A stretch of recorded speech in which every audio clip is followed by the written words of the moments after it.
Hello, everybody. Welcome to the Inside the Birds Week 7 NFL preview. I am Geoff Mosher, and if you are watching this on YouTube, you're saying, Jeff, where in the world are you? Are you in a car? And the answer is yes, I am in a car. It is very early Saturday morning. My daughter had to play for her travel softball team in a tournament about an hour and a half away, and it was 8 a.m. first pitch, so you got to be there at 7 a.m. And that means, if you're an hour and a half away, you got to be out of the house by 5:30. So here I am. I did not want to miss this, and I've got a lot of things going on this weekend, so I wanted to make sure that I got my thoughts on the Week 7 games for you guys. And so I'm doing it from my car. So if you are watching from YouTube and it looks a little odd, I apologize, but I am committed to the show and doing this, and I really enjoy doing this. So I want to make sure that I get this show in before, obviously, Sunday's spate of games. And so let's talk about that. It is Week 7, and I just get the feeling, as I said in the last show last week, that while the teams that look really good right now are new as far as being powerhouses, the Bucs look like the team to beat in the NFC right now. The Colts look like the team to beat in the AFC. That I don't think we're headed for a Bucs-Colts Super Bowl per se. I think by the end of the year, you're still going to see the teams you expect to see there in the conference finals and the Super Bowl. I still think the powerhouses that may be off to a little bit of a struggle this year will definitely get going. Whether that's the Eagles, whether that's the Chiefs. The Lions aren't struggling, but obviously they lost a big game to the Chiefs after winning a few in a row. Do I think the Ravens have time to get it together? They got to get healthy. I mean, they will not be competitive if they don't get healthy, for sure. But I think, the Rams are going to look good. I think the teams at the end of the year, we'll see how the Commanders wind up doing, will be the ones that we expected to, for the most part, give or take a few. I do like the way the Colts have played this year. I think you have to like the way the Bucs. The Bucs were already a playoff team, though. Are they a number 1 seed type of team? We'll see. They're obviously getting a lot healthier on offense. The Niners will get healthier, and we'll see how it goes. Thursday night's game was really interesting. The Bengals showed you why they made that deal to get Joe Flacco. They were going nowhere with Jake Browning, and what they really need was a guy who could come in and figure out a way to get the ball to Chase, get the ball to Higgins, which will help them unlock their run game. And that's what you saw. Obviously, look, that's not going to happen every week where Jamar Chase gets 16 catches and Joe Flacco looks that good. I don't think he turned the ball over. That's not going to happen every week. But you know what? You can see why Mike Tomlin was disappointed that the Browns pulled off that trade to an inter-division rival and sent Joe Flacco to the Bengals a week before he was about to play his Steelers. But I got to say something about Tomlin's comments. Those were kind of asinine. The Browns and the Steelers, they're not great rivals on the field because the Browns just haven't been very good while the Steelers are good every year. But this is a huge rivalry. Pittsburgh-Cleveland rivalry is very, very big. That is their biggest regional rivals. And there is no love lost in Pittsburgh for Cleveland teams and vice versa. So the Browns aren't trying to help the Steelers. And the idea that Tomlin is pitching, that you don't trade a quarterback like that in your division, is sort of ridiculous. Like, look at it from the Browns standpoint. They're bad. They're trying to get a top 5 pick. And the Bengals were rivaling them for a top 5 pick without Joe Flacco, with Jake Browning there. What do the Browns care if the Bengals wind up having a better year because they got Joe Flacco? In the Browns' minds, in the mind of Andrew Berry, I don't want the Bengals competing with me for a top 5 pick. I'm trying to get a quarterback. I don't want the Bengals, who aren't going to take a quarterback, but still, I don't want the Bengals competing with me for a top 5 pick. Let them get a few extra wins with Joe Flacco. They're not going to win a Super Bowl. Let them get a few extra wins. Who cares? We're getting a draft comp pick out of it. May not be high, but we're getting some draft comp out of it. And we got a chance to hurt the Steelers. So I don't know why Mike Tomlin comes out and criticizes Andrew Berry for that trade. Andrew Berry's not trying to help you, Mike Tomlin. That's your rival. And it's not unprecedented. The Eagles traded Donovan McNabb to the Washington. Everybody remembers that. That's not unprecedented to trade a quarterback within your division. Is there some unwritten rule? So I thought it was kind of sour grapes on Mike Tomlin's part. And I like Mike Tomlin a lot. I think he's a great coach, but I didn't understand where he was coming from on that. I don't think that the Browns are obligated to help the Steelers in any way. And you could see why Mike Tomlin was upset, because Flacco is good enough to get the ball to Chase, to get the ball to Higgins, and make the Bengals more competitive as this thing goes on. And obviously the Bengals got a big win there. They beat the Steelers. I didn't love the Steelers at 4-1. If you follow my power rankings on phillyvoice.com, I didn't have them as a top 5 or even a top 10 team. They lost a big game at Seattle. I thought they had kind of a weak schedule so far, and I think that they've got work to do on defense. They have not been great defensively the way you expect the Steelers to be all year long, and that game against the Bengals proved it.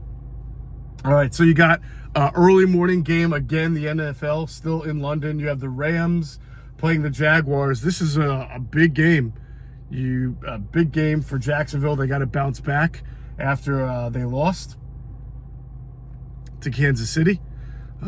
So the Jaguars are a team that is now on the road. They play in London a lot, so they'll be used to it. The Rams, they're hosting. The Rams are a team that only loses when they beat themselves, folks. They're a very good team.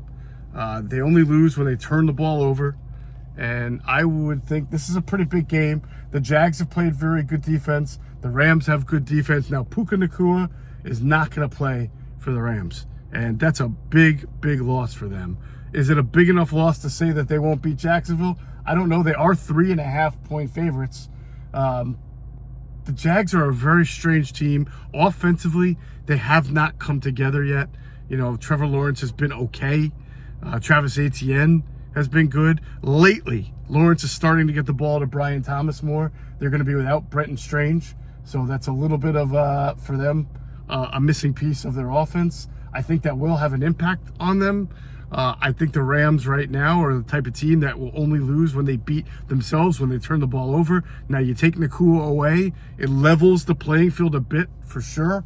But the Rams were playing some good football, and I would not be surprised if they came away with a win in that game. New Orleans at Chicago. You got to credit Chicago. I always credit a team response to turnover, whether it's your turnover, can you play good defense, or whether the other team turns the ball over and opens up the door for you. Can you take it? Can you walk in the door? And that's exactly what the Bears did last week against the Commanders. The Commanders should have won that game. They had a late fumble, gave Bears possession.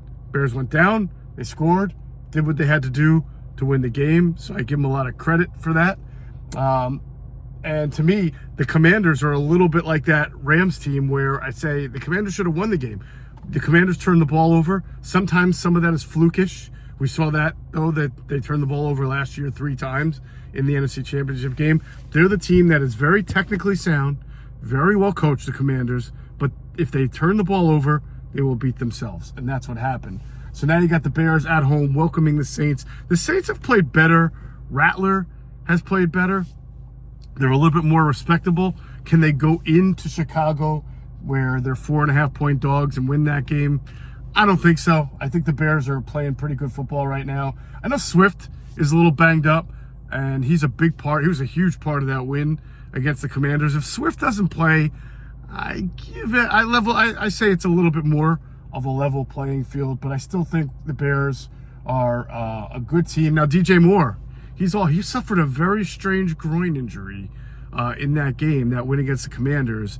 He may not play. If anything, that just opens up the door for, I think, Luther Burden. They're a nice rookie out of Missouri to get more playing time. They're already getting very good contribution from Rome Odunze. They're not a great offensive team. And when they have Swift, they're a little bit more explosive. But they should be able to take care of the Saints at Soldier Field in Chicago. let's go to, if you're watching me at home, you see I got to look and check out because the screen on my computer.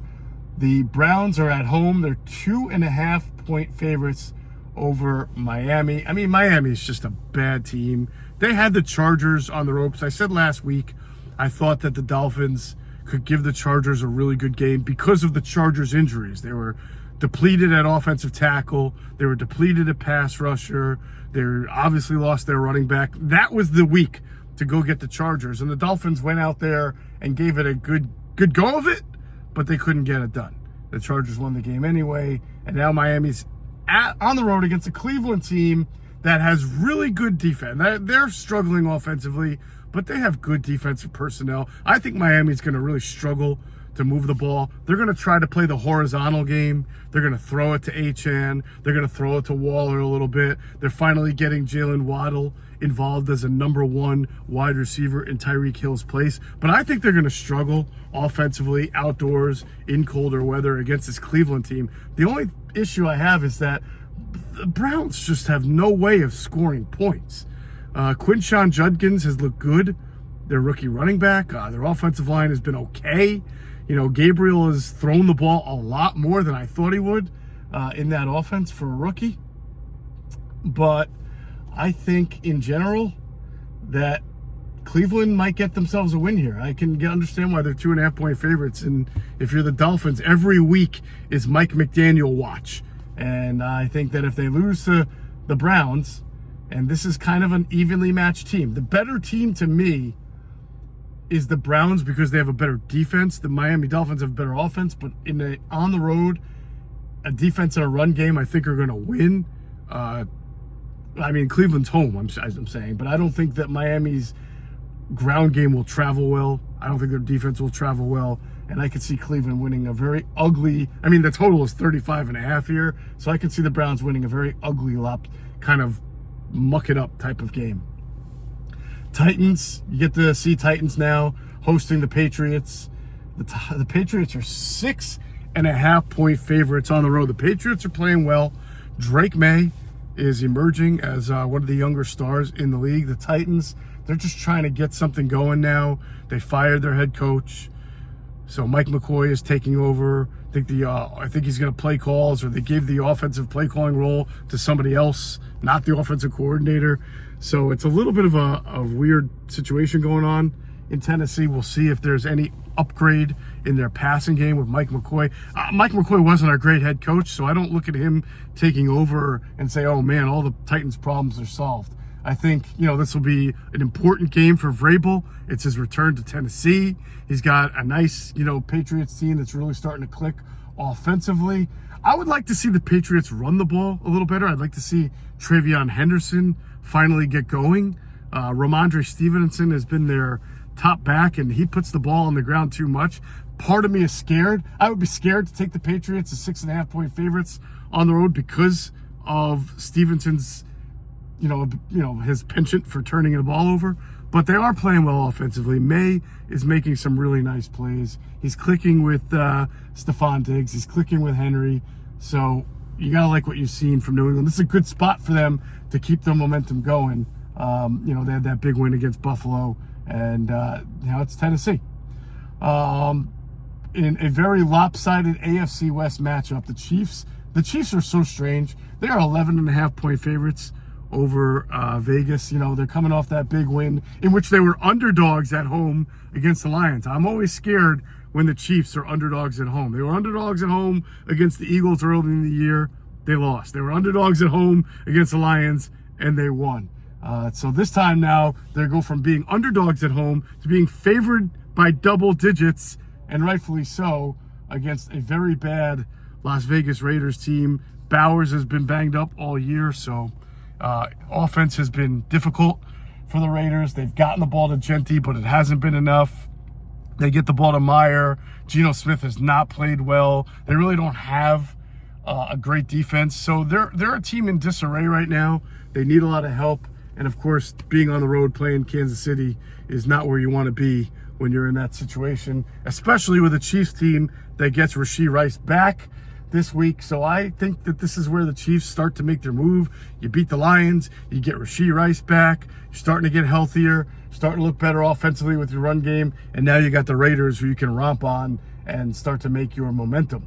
Hey, you know that one guy in the group chat who hit a 5-leg parlay week 1 and he wouldn't shut up about it for the rest of the season? Sounds like Kaplan, right? Yeah, it could be him. It could be you, and we would all want to be you. MyBookie makes it stupid easy to get in on the action, whether it's college ball, NFL, super contest, and survivor pools, all the spreads, player props, and in-game lines that you could want all under one roof. What more could you want than that? If you're new to MyBookie, use our code, THEBIRDS, THEBIRDS, the birds. Use the code, and any bet you choose up to $500 is fully covered. Make your play, and if it doesn't hit, you get it right back when you opt in using your bet back bonus token. There is no better time to jump in right now.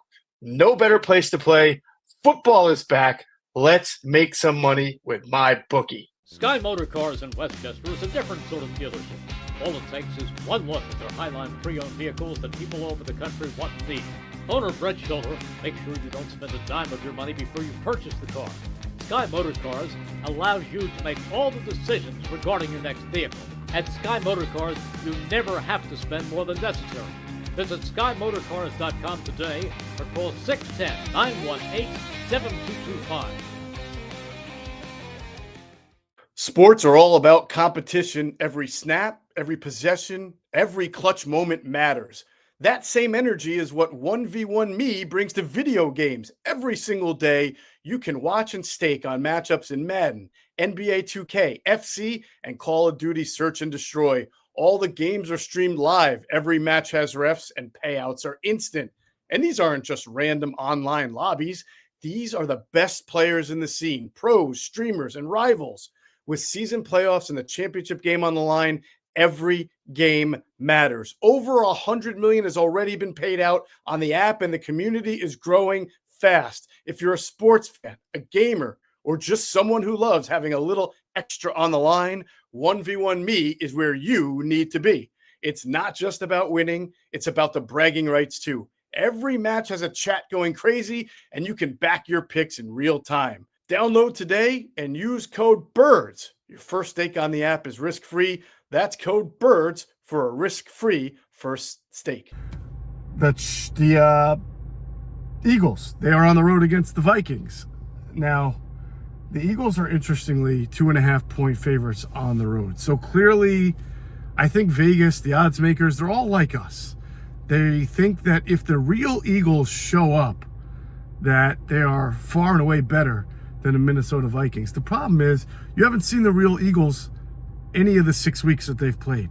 And so I get why Vegas would be scared to favor the Vikings, but the Vikings are playing better football. They haven't really beaten any powerhouses. They haven't played the schedule that the Eagles have played. They did have to play across the pond, which is difficult. They're coming off their bye, so they'll be fresh. They're getting much healthier on both offense and defense. So a lot of signs point to the Vikings being able to win this game. But I don't trust them either. I understand why they're 2.5-point favorites. I don't trust the Eagles. I think this will be a sloppy game. I think that whoever wins, I think if the Vikings win, they come out of it feeling really good about themselves no matter what the score is. I think the Eagles could win an ugly game and you're still wondering who they are.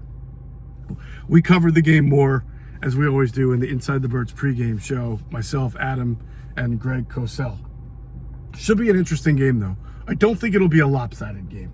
The only way it's a lopsided game is if the Eagles just put it all together and win this thing by 10 or 14 points like they're capable of doing if they play a full-on game. I'm worried about the Jalen Carter situation. All right, Panthers at Jets. The Panthers are 1.5-point favorites. The Panthers have a chance to go to 4-2 now, I think, and really get a winning record after beating the Dallas Cowboys, which was a huge win for them. And now they play a winless Jets team. They're on the road.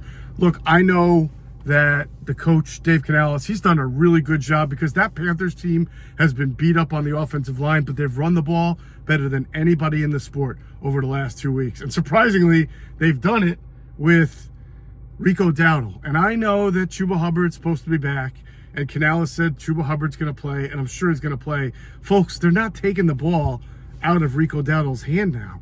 Now, he may not get 30 touches per game. They may mix Chuba Hubbard in, but they are going to give the ball to Rico Dowdle and see what he does, because you don't do what he did accidentally.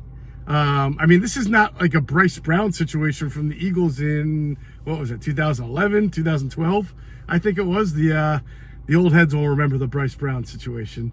But I think Rico Dowdle had a 1,000-yard season last year for the Cowboys. So he clearly showed you he has something. And right now he is the backbone of their offense. And with Bryce Young still kind of being skittish and not playing great, they've got to ride Rico Dowdle and that run game. But you hope that they can progress as a passing team and benefit from what they've been able to do on the ground with Rico Dowdle. Open it up a little bit. Tet McMillan, Xavier Leggett still hasn't been a big part of their offense, but you'd like to see that offense, pass offense, come around a little bit more. They should be able to beat a Jets team. It's hurting right now. Hurting in some key areas, especially on defense. Giants at Broncos. Now this game, 4 o'clock game, as we get into the 4 o'clock games, this game took on some kind of interest because Nick Bonito tweeted something like he's never seen such a delusional fan base before, and then he wound up deleting it. Hey, the Giants fans are feeling themselves. They're coming off a big win. They got the mini bye. They obviously beat the Eagles. It wasn't pretty in the way that they beat the Eagles, but Cam Scatterbo, there's no doubt Cam Scatterbo and Jackson Dart, they bring a little fire. They bring a little electricity. They bring a little bravado to a Giants team that hasn't had it. You know, Malik Neighbors has that kind of cockiness about him, but they weren't able to win games with just Malik Neighbors last year. And he's hurt right now, and he's out for the year. So you got this rookie tandem. You know, Scatterbo's running really hard. Jackson Dart is making slippery plays. He reminds me a little bit of early Jalen Hurts, kind of a scatter shot thrower, but making defenses stay honest with his running ability. And he's got some moves when he gets going downhill, and they're able to move the ball. I get why why you want to have that cockiness about you, but they're not going to beat the Broncos. They are going to get foiled by the Broncos defense. I believe that. I understand why the Broncos feel like the Giants are a little delusional right now. Broncos are really good. Now, they're not great offensively. They barely got by to beat the Jets offensively, but their defense has been rock solid. They rush the passer better than anybody. They're going to give Jackson Dart some fits, and they know how to rush the mobile quarterbacks. You heard me talk about that leading up to the Eagles game.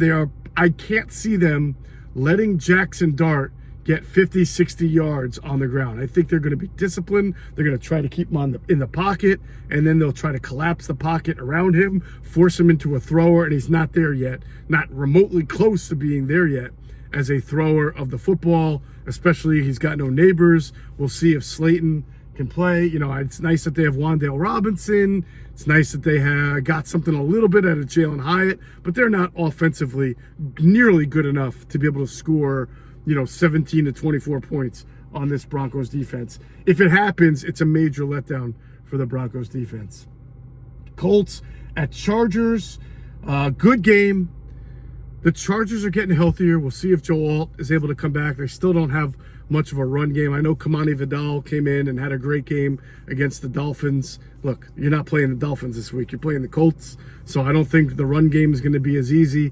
And honestly, they really needed a huge play at the end of the game from Herbert to McConkey to be able to beat the Dolphins team. It was a great play. I give them a lot of credit. They hung in there despite all their injuries.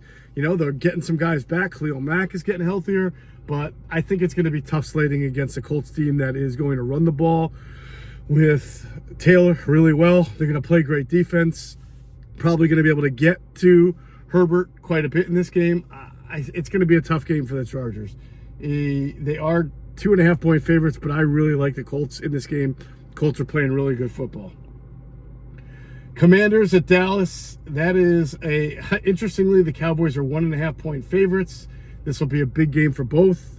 Both of these teams missed an opportunity last week to gain ground on the Eagles. I thought that was a huge blown opportunity. I mean, the Dallas Cowboys are a mess defensively. And then you hear Trayvon Diggs is going to be out for the game. He suffered a concussion at home.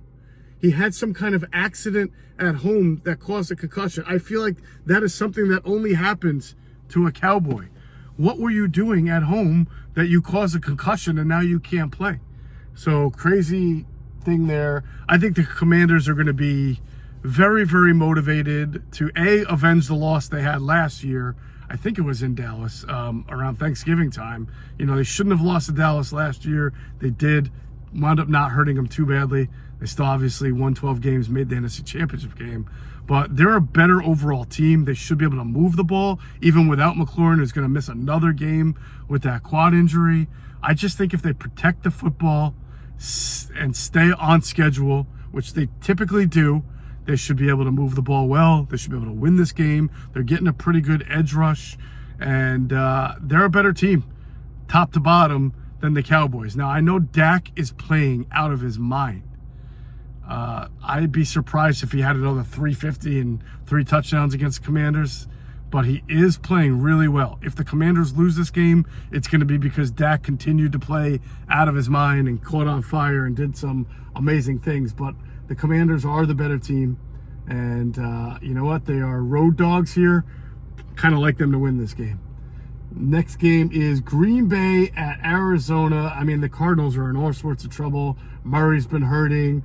Marvin Harrison Jr. had a concussion. The Packers are playing great. They're 7.5-point favorites in this game. I like them. You know, pretty soon they're going to get Christian Watson back, and that's going to be an even bigger addition to their offense. They're playing good football offensively and defensively. I don't think the Cardinals, who compete, the Cardinals compete. They're in nearly every single game, and they had a chance to pull out the win last week against the Colts. They did not. They had a chance. They're in every game, but the Packers, to me, are too strong of a team. They're going to win this game. I think the 7.5-point spread is pretty fair, even though the Cardinals are in every game. They just don't have enough offensively, I think, the Cardinals to be able to compete with the Packers. Although I said that last week, and they competed with the Colts. But the Packers are a really well-coached team, and right now Arizona is just struggling. The Falcons are at the 49ers. Really good game here. This is the Sunday night 8 o'clock game. I kind of buried the Falcons when they lost 30-0, I think, in week 3 to the Panthers. But I got to admit, they have come back strong. They have played great defense. They're getting a pass rush, finally. And they're playing a 49ers team that is really playing well despite their injuries. You know, the 49ers are banged up. It looks like it's going to be Mac Jones again. Kittle, close to coming back. We'll see. Pearsall has been out. We'll see. I mean, once they get Pearsall, Kittle playing alongside McCaffrey, once they get Juwan Johnson healthy, when Ayuk comes back, I think the Niners are going to be able to take off. They have hung in there, and this will be a good game. But the Falcons are playing pretty good football. They're playing very good defense. They are 1.5-point dogs right now. I think these are two evenly matched teams. And the 49ers are at home. Wouldn't shock me if they won this game. Wouldn't shock me if either team win this game. It's kind of might be the game that whoever has the ball last wins. I like what the Falcons have been able to do lately. They're not getting a great passing game, but Drake London and Michael Penix are connecting. Remember, they haven't really had a number 2 receiver. Pitts has played all right. They have been out with Mooney. Mooney has been hurt for them. He hasn't really made a significant contribution, but they've been able to get by on running the ball really well with Bijan Robinson. I mean, Robinson right now is on a tear. I think Christian McCaffrey is probably jealous because, you know, McCaffrey's been a great player catching the ball, but running, he's been really struggling to find running lanes. I think he's under 4 yards per carry, and meanwhile, Robinson and Algier are taking turns just carving up defenses in the run game. So this will be a game between two of the NFL's best running backs. It's a coin flip. Wouldn't surprise me whichever team won. If I were a betting person, I would avoid this game because I think either team could win. If I put a gun to my head, I guess the Niners are at home. They've played really good football. They've won some games that they shouldn't win. So the Niners are hanging in there. And if they do get a little healthier for this game, I could see them pulling it out. You get 2 Monday night games again. I'm not quite sure why the NFL is trying to force feed 2 Monday night games every week, but that's what they're doing. Tampa at Detroit. This is going to be a great game. Detroit's a little banged up in the secondary. Obviously, the Bucs have been banged up with the receiving core. If Mike Evans can play, it looks like Ibuka is going to be a difficult make. It doesn't seem to matter. These guys lose guys all the time. I mean, no Bucky Irving. They're able to pull out wins. So Tampa Bay is really playing very well. But I think for this game, with the Lions coming home, where they're a very, very good team, it would not shock me if the Lions rebounded. They are 5.5-point favorites. If they rebounded from that loss against the Chiefs and won this game, when they are at home, they get the ball, they get the run game going with Gibbs and Montgomery. They get Amon-Ra St. Brown going in the intermediate game. They manufacture touches lately for Jamison Williams. I just suspect that the Lions are going to be able to put it together and win this game. It would not shock me if the Bucs won, because the Bucs are playing like the best team in the NFL right now. They're number 1 in my power rankings, even though not quite sure I see them there in the Super Bowl at the end. But I can't take away from what the Bucs and what Baker Mayfield have done. They are clearly deserving of all the accolades they get right now. If the season ended today, I think you'd have to give the MVP to Mayfield. He's been that good. And then the last Monday night game would be the Texans at the Seahawks. Seahawks are 3.5-point favorites. I like the way the Texans have played lately. Their defense has been great all year. Their offense has come around, but they really haven't beat quality teams. I mean, they're beating, I think, the Titans and the Ravens. They're kicking a couple of teams while they've been down. They really need a win like this to show you that they're back. But the Seahawks are playing on another level at this moment. I know they lost to Tampa Bay, but that was a shootout game. They're a good team. They run the ball well. And right now, the connection between Darnold and Jackson Smith and Jigba has been unbelievable. It's probably been the most prolific quarterback wide receiver tandem in the league. I mean, the Seahawks don't really have too many other weapons. They're just getting by. They're running the ball well. They get the ball occasionally. Their Barner, their tight end, their secondary receivers are Kupp and the rookie Horton. But I mean, right now, Sam Darnold is just executing their offense flawlessly and just so confidently pulling the trigger to Smith and Jigba. Obviously, the Texans are a really good defense, and I don't think it's going to come that easily to Seattle, but they are at home. This is going to be a very good game. I think it's going to be a lower scoring game. I could see either team winning it, but I tell you what, if the Seattle Seahawks win this game, you got to put them right up there with the Bucs as the top teams in the NFC. And if the Texans win this game, I think it'll be their 3rd straight, and I think it'll be a turn of the corner for them. They've won 2 in a row, but they've not played great teams. If they win this game against the Seahawks, I think you'll start to look at the Texans kind of like you saw them at the end of the season last year. Yes, maybe not great offensively, but great defensively, great quarterback play, and you start to see the Texans make their move and start to be formidable, and you'll await those games that they play against the Colts and against the Jaguars in their division, and it suddenly looks like a 3-horse race. Obviously, the Ravens and the Bills are off. Hey, Philly fans, game day is stressful enough. Parking, traffic, long lines. We've all been there. But when it comes to your cannabis, Camden Apothecary makes it easy. This is the dispensary for sports fans, just minutes outside of Philly with plenty of free parking. You'll be in and out fast, no hassle, no waiting. And they don't just care about convenience. Camden Apothecary is all about the guest experience. Their staff makes sure you feel taken care of every time you walk in. Plus, they carry only the best quality cannabis at the fairest prices. So whether you're stocking up for the tailgate, the watch party, or celebrating a big win, you know you're getting the good stuff without overpaying. They even show love to the community with specials for fans, students, service members, and healthcare pros. Camden Apothecary, top quality cannabis, great prices, and an experience made for Philly fans 21 and up. Hey, fall is planting season. Did you know that many plants and trees actually do better when planted this time of the year? But you got to know where to start. And that's why I love fastgrowingtrees.com. Doesn't matter if you live in the sunny south or if the air's getting a little chilly where you are, the plant experts can help you find the perfect fit for your space. They've got everything your yard needs: fruit trees, privacy trees, shrubs, flowering trees, so much more. And Fast Growing Trees makes it so easy for you to have your dream yard because you can order online and get your plants delivered directly to your door. If you're like me, you're tired of spending way too much money on landscaping. And if you walk into one of those nurseries and you look at all the stuff they have, you have no idea where to begin. That's why you need fastgrowingtrees.com. Doesn't matter about the size of your yard. They got over 6,000 plants to fit any space, and a 14-point quality checklist ensures you will get the best quality plants possible. This fall, they have the best deals for your yard, up to half off on select plants and other deals. And listeners to our show get 15% off their first purchase when using the code BIRDS at checkout. 15% off at fastgrowingtrees.com using the code BIRDS at checkout. Now's the perfect time to plant. Use BIRDS to save today. The offer is valid for a limited time. Terms and conditions may apply. Check out the link below or in the show notes and support the show. So I did terribly last week. Again, I was 1-2 on my picks. So I am 6-12 for the season. I had the Steelers covering the Browns 6.5. They were laying the Browns. They won on that. But I took the Colts to beat the Cardinals by 6.5. Lost on that. And I took the Cowboys over the Panthers 3.5.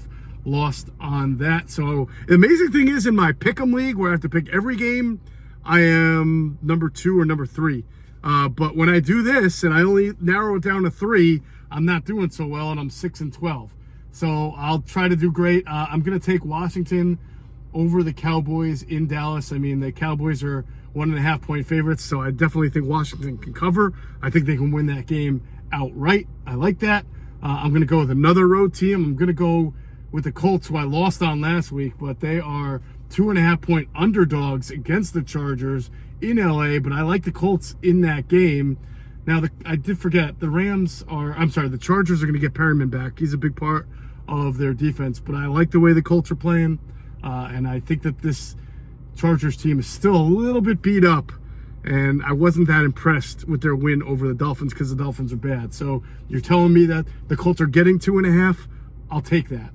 And then lastly, I will take this one's tough. I'm going to take the Browns giving 2.5 to the Dolphins in Cleveland. I just don't think the Miami Dolphins are good. They're not good enough to go on the road and play against a Browns team that isn't very good, but I think that, it's about time for them to get a win. They're home. They run the ball well, and I think they'll be able to move the ball against that Dolphins defense. So I will take the Browns and the 2.5 against the Miami Dolphins. That's going to be it. A little shorter than normal. Apologize for those who want to watch on YouTube and watch the car in the background here. But hey, I'm dedicated to the cause, and I wanted to get this show done. As I say every week, enjoy your football watching.